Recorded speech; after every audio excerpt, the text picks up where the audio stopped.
très heureux de vous retrouver ce soir pour une nouvelle édition du Café Politique du 17e. Je vais garder la parole juste 2 minutes pour faire un peu les présentations et puis après je rendrai le micro aux intervenants.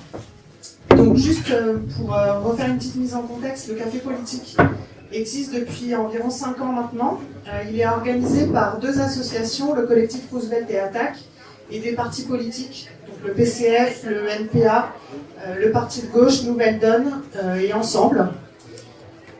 Depuis 5 ans, donc, on organise cette initiative environ, on essaie d'être un peu régulier tous les 3-4 mois, et en abordant à chaque fois des sujets très différents. Donc, pour vous donner des exemples, les dernières fois, on a pu aborder aussi bien le travail, la santé, l'Union européenne, le foot, puisqu'on recule devant rien.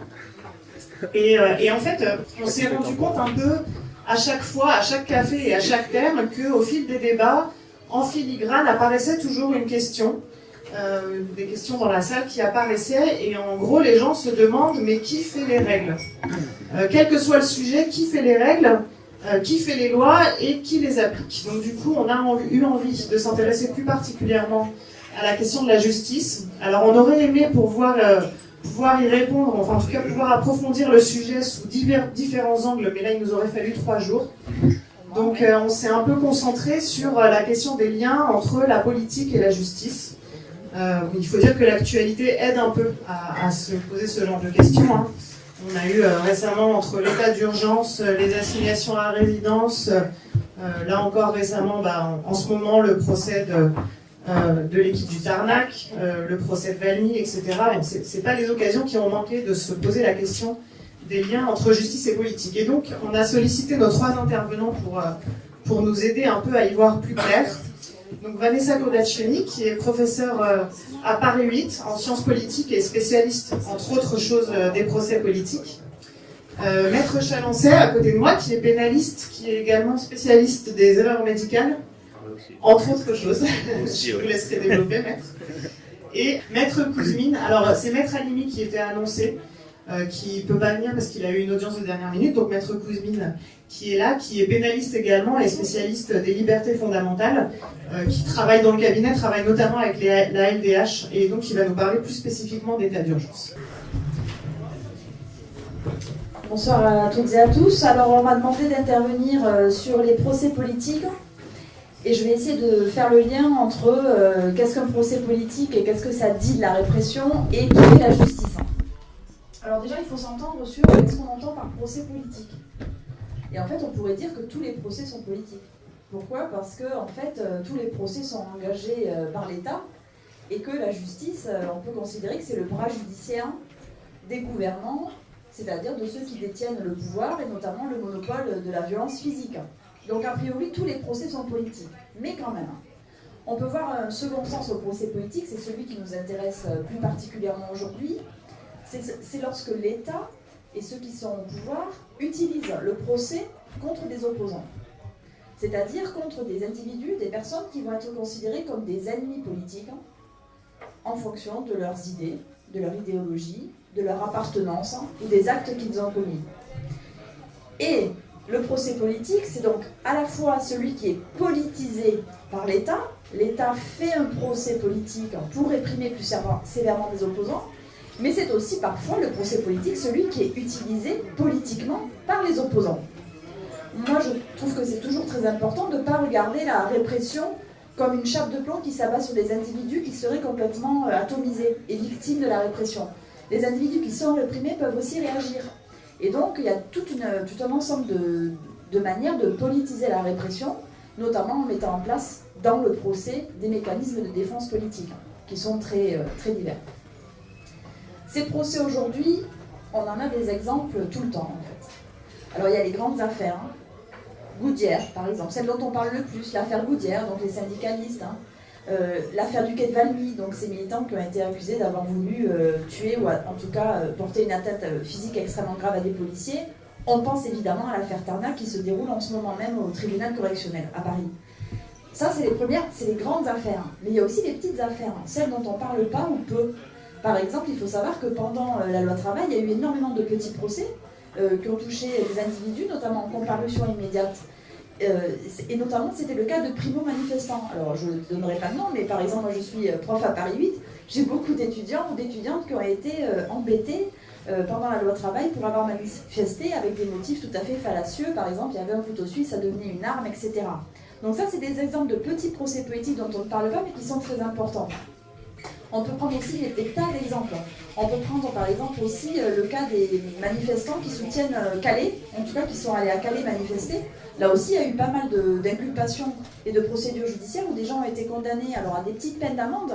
Mais comme je le dis souvent, il ne faut pas négliger les peines d'amende parce que des fois les gens ne peuvent pas payer, et notamment dans le cas d'étudiants, etc., ça peut être très problématique.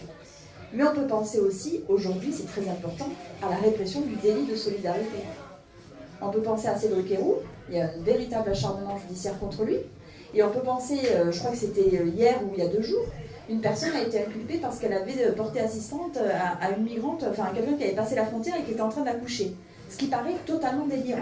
Donc là, aujourd'hui, on est vraiment clairement dans aussi ce type de répression politique qui vise les gens qui sont solidaires d'indésirables. Alors dans l'histoire, on a eu plein d'exemples de gens qui ont été réprimés pour avoir été solidaires d'indésirables. Je pense par exemple aux porteurs de valises pendant la guerre d'Algérie, qui étaient donc des indésirables et qui étaient fortement réprimés. Il y en a qui ont pris 10 ans de prison. Je ferme la parenthèse. Donc, voilà pour à peu près qu'est-ce qu'on peut dire, qu'est-ce qu'un procès politique.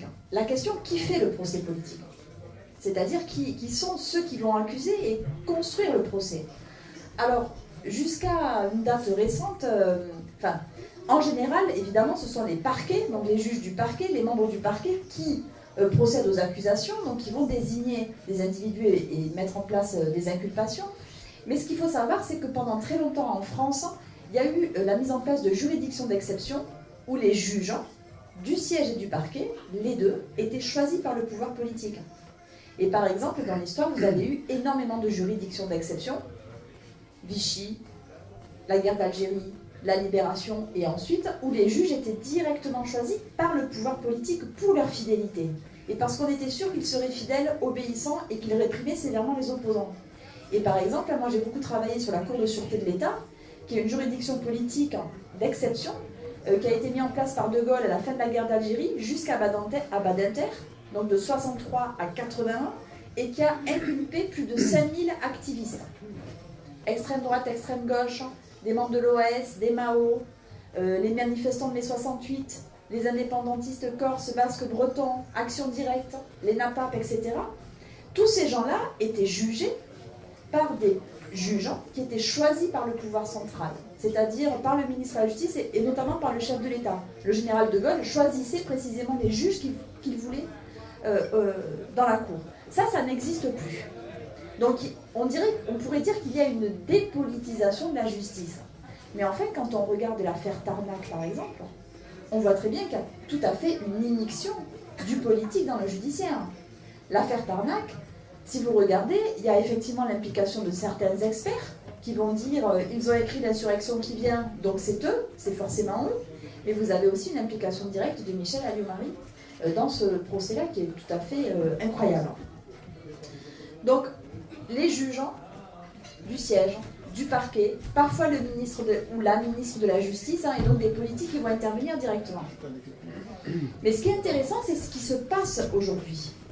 Si on pose la question qui fait la justice et qui fait le procès politique, on voit qu'il y a un changement, à mon avis, majeur. C'est qu'il y a d'autres acteurs qui vont prendre de plus en plus d'importance dans la répression des militants, des syndicalistes ou des opposants. Et ces acteurs-là, c'est la police, c'est les services de renseignement et c'est l'administration. Ça a toujours été le cas. Les préfets ont toujours, par exemple, si vous regardez la répression anticommuniste pendant la guerre froide, etc., les préfets ont toujours eu un très grand rôle. Pendant mai 68, les préfets pouvaient faire assigner à résidence des individus, etc. Bon, il y a toujours eu des choses comme ça. Mais aujourd'hui, il y a une conjonction entre la répression des militants et l'antiterrorisme. Ce qui fait qu'en réalité, la répression est impactée par la logique antiterroriste qui donne beaucoup de pouvoir aux services de renseignement et à l'administration. Et ce qui m'amène à un point qui est très important, c'est que quand on parle des procès politiques, c'est important, mais il ne faut jamais oublier que le procès politique, c'est ce qu'on voit le plus. C'est ce qu'on voit, c'est ce qu'on peut dénoncer, c'est ce qui est critiquable. Mais qu'il y a d'autres formes de répression qu'on voit moins et qu'on dénonce moins et qui sont tout aussi pernicieuses et importantes. Et là, je pense directement à tout ce qui s'est passé sous l'état d'urgence. Alors, je pense qu'on va y revenir. Je vais extrêmement rapidement. Mais on peut penser aux perquisitions administratives, aux assignations à résidence et aux interdictions de séjour, c'est-à-dire des interdictions de manifester.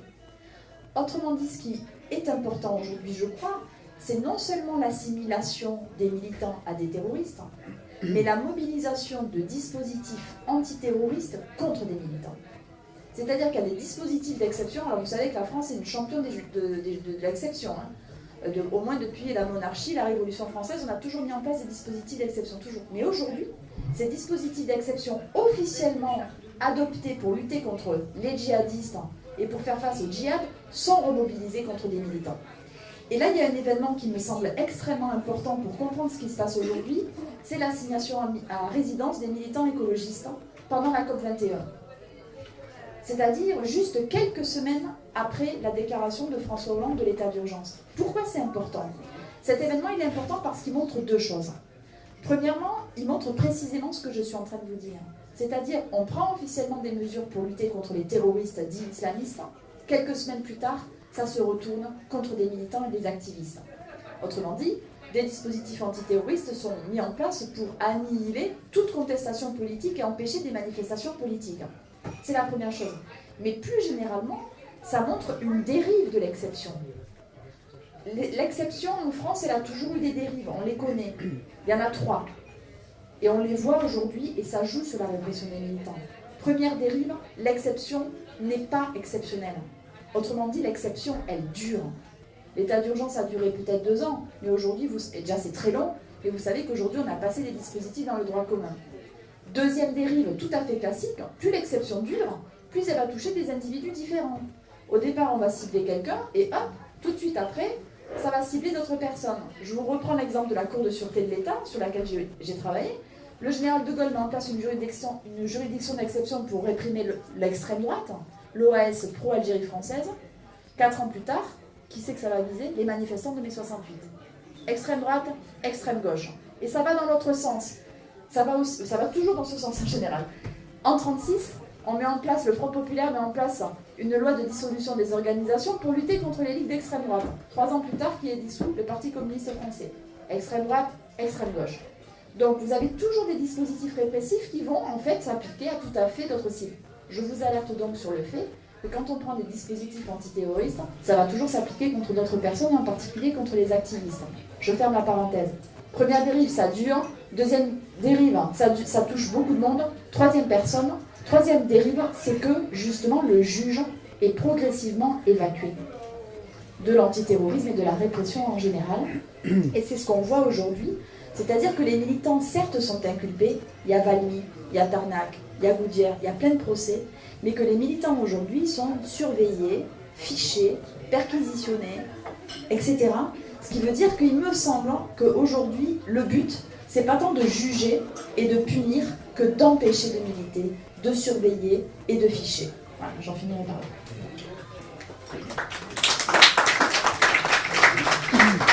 Je vais rajouter juste une minute, parce que qui fait la justice? Et dans le cas de la criminalisation des militants et de l'assimilation de la contestation sociale au terrorisme, on a oublié un acteur dont on n'a pas parlé, c'est l'Union européenne. Et il faut savoir que dans le cadre des rassemblements internationaux notamment, l'Union européenne a pris des directives très claires pour là encore assimiler des militants, des activistes à des terroristes. Et il y a des résolutions très claires de l'Union européenne en disant voilà, on va considérer que ces organisations-là, ceux qu'on appelle les Black Blocs, sont des terroristes, et donc avec une répression très importante, et notamment toujours pareil, une forme de répression préventive où on empêche les gens de passer les frontières, où on empêche les bus de partir, où on prend des photos, où on les fiche, on les surveille, etc. Et donc je pense que ça c'est vraiment ce mouvement-là qui est très important, assimilation des militants terroristes et répression préventive. C'est tout ce que je fais.